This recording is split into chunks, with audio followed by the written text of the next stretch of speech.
Assalamualaikum warahmatullahi wabarakatuh. Yang berhormati Nenek Mama serta dan sanak nan bersama, baik di kampung ataupun di rantau, dia salam saja ambo muliakan. Pada kesempatan nan baik aku, ambo akan mencuba menyampaikan pentingnya adat yang ampek untuk kita pelajari, untuk kita fahami, karena berdasarkan adat yang ampek itulah adat Minangkabau itu akan diuraikan, akan disebarluaskan oleh para ahli adat, oleh para penyuluh adat, oleh para nenek mama, oleh masyarakat itu sendiri, akan didiskusikan, akan diseminarkan di berbagai tempat, akan dicetak di berbagai buku adat, dan akan disebarluaskan di berbagai media, baik itu media cetak ataupun media elektronik. Baik, kita langsung pada pokok pembahasan adat terbagi ampek. Pertama, adat dan sebana adat. Yang kedua, adat yang diadatkan. Yang ketiga, adat yang teradat. Dan yang keempat, adat istiadat. Adat dan sebana adat bagian yang pertama dalam pengertian sederhananya iaitu ketentuan-ketentuan atau segala sesuatu, baik itu berupa benda ataupun berupa aturan atau peraturan yang datangnya dari Sang Maha Pencipta, yang datangnya dari Allah Subhanahu wa Ta'ala. Yang kedua yaitu adat yang diadatkan.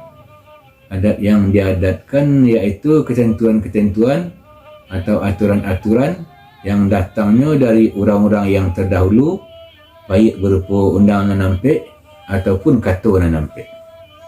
Yang ketiga yaitu adat nan teradat. Adat nan teradat iaitu ketentuan-ketentuan atau aturan-aturan yang dibuat dan disepakati oleh nenek mama dalam suatu negari yang akan berlaku untuk negari yang bersangkutan, yang lebih dikenal dengan adat selingkar negari. Yang keempat yaitu adat istiadat, yaitu ketentuan-ketentuan, kebiasaan-kebiasaan yang telah berlangsung turun-temurun, terus-menerus dalam suatu negari masyarakat yang bersangkutan, baik itu berupa kesenian, baik itu berupa bidang olahraga, baik itu terhadap apa yang dilihat, terhadap apa yang ditiru, dan terhadap apa yang dicontoh. Baik, yang pertama yaitu adat yang sebana adat, yaitu ketentuan-ketentuan atau segala sesuatu yang datangnya, yang segala sesuatu yang berupa benda, yaitu segala ciptaan Allah, baik itu bumi, langit, dunia itu, matahari, bulan-bulan, bintang-bintang, batu, gunung-gunung, matahari terbit dari timur, tenggelam di barat, api itu membakar, air itu membasah, air akan selalu mengalir dari tempat yang tinggi ke tempat yang terendah, akan selalu serupa itu. Mula-mula manusia itu dalam rahim ibunya, kemudian itu dilahirkan, kemudian menjadi anak-anak, kemudian menjadi dewasa, setelah dewasa menikah, kemudian mempunyai anak, kemudian menjadi tua, dan akan kemudian meninggal dunia. Dan hal yang serupa itu akan berlangsung terus-menerus dalam kehidupan dunia, akan berlangsung sampai akhir zaman. Apa itu ketentuan-ketentuan atau segala sesuatu yang itu yang berupa benda yang tampak, dan ada yang tidak tampak, yaitu udara, angin. Angin itu tidak tampak tapi mempunyai kekuatan dahsyat. Mula-mula air yang di tepi pantai itu diirik oleh angin, dengan kemudian disemburkan ke pantai, dan itu menjadi kekuatan yang sangat dahsyat yang meluluh lantahkan daerah di sekitarnya.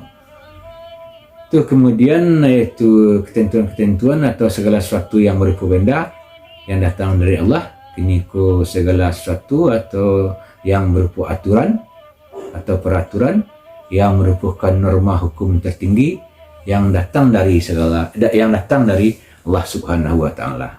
Apa itu aturan-aturan, peraturan-peraturan yang datang dari Allah Subhanahu wa taala, yaitu Al-Quran, yaitu hukum syarak.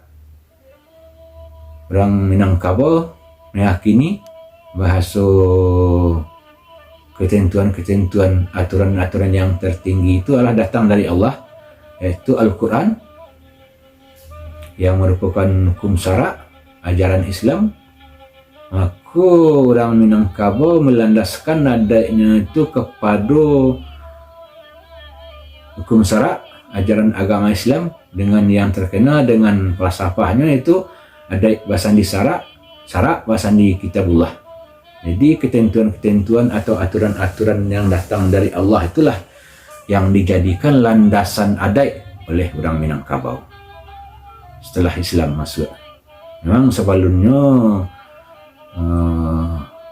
adat Minangkabau sebelum Islam masuk ke Minangkabau itu adat basandikan Alua dan Patui.